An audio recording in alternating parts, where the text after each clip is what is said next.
కాంగ్రెస్ సర్కార్పై మాజీ మంత్రి కేటీఆర్ ఫైర్ అయ్యారు. హైదరాబాద్ లో ఒక్క ఇల్లు కట్టినట్టు నిరూపించినా సరే రాజకీయ సన్యాసం తీసుకుంటారని కేటీఆర్ సవాల్ విసిరారు.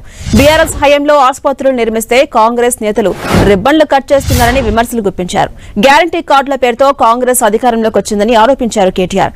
కాంగ్రెస్ హయాంలో రియల్ ఎస్టేట్ కుదేలైందని విమర్శించారు. ఏ ఒక్కరూ ఓటు కోల్పోకుండా బీఆర్ఎస్ శ్రేణులు కష్టపడి పనిచేయాలంటూ కేటీఆర్ పిలుపునిచ్చారు.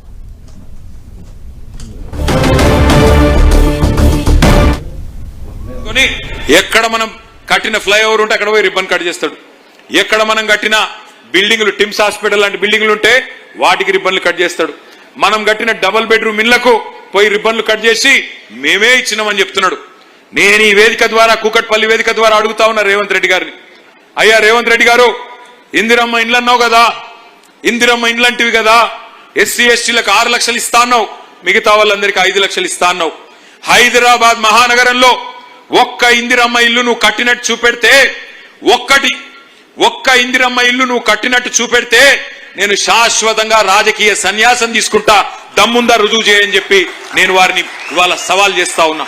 2.5 ఏళ్లు దరిద్రం వచ్చి కూర్చున్నట్టు కాంగ్రెస్ వచ్చి నెత్తిన కూర్చున్నది. దేశం మొత్తం వదిలించుకున్నది కాంగ్రెస్ అనే దరిద్రాన్ని. దేశం మొత్తం ఏ రాష్ట్రంలో కాంగ్రెస్ ను దగ్గర తీసుకోవడానికి కూడా ఇష్టపడట్లేదు. పక్కనున్న ఆంధ్రప్రదేశ్ వాళ్ళు అయితే దాన్ని పాతి పెట్టినారు. కానీ మన రాష్ట్రంలో ఏమైందో ఏమో మనోళ్ళకి, వీళ్ళేమో దొంగ కార్డులు పట్టుకొని గ్యారంటీ కార్డులు అని పట్టుకొని పాపం ఊర్లలో పోయి అందరు కొంపలు ముంచింది. మీరు దయచేసి ఏ ఒక్క అర్హుడి ఓటు, ఏ ఒక్క నిజాయితీ పరుడైన ఓటు, ఉండాల్సిన వ్యక్తి ఓటు పోకుండా కాపాడుకునే బాధ్యత మీది అనే మాట నేను విజ్ఞప్తి చేస్తా ఉన్నా. ఎందుకంటే మనం చూస్తున్నాం, బెంగాల్లో 95 లక్షల ఓట్లు పోయినాయి. అందులో 27 లక్షల మంది పోయి కోర్టులో కొట్లాడుతున్నారు. 27 లక్షల మంది కొట్లాడుతున్నారు కోర్టులో మాకు అన్యాయం జరిగింది అని. బీహార్లో 65 లక్షల ఓట్లు పోయినాయి, తొలగించారు. అందులో దాదాపు 10 లక్షల మంది కోర్టులో కొట్లాడుతూ ఉన్నారు. మరి మనం అప్రమత్తంగా ఉంటే, మనం హుషారుగుంటే ముందే ఇట్లాంటి సమస్యలు రాకుండా కాపాడుకునే బాధ్యత మన మీదనే ఉంటుంది.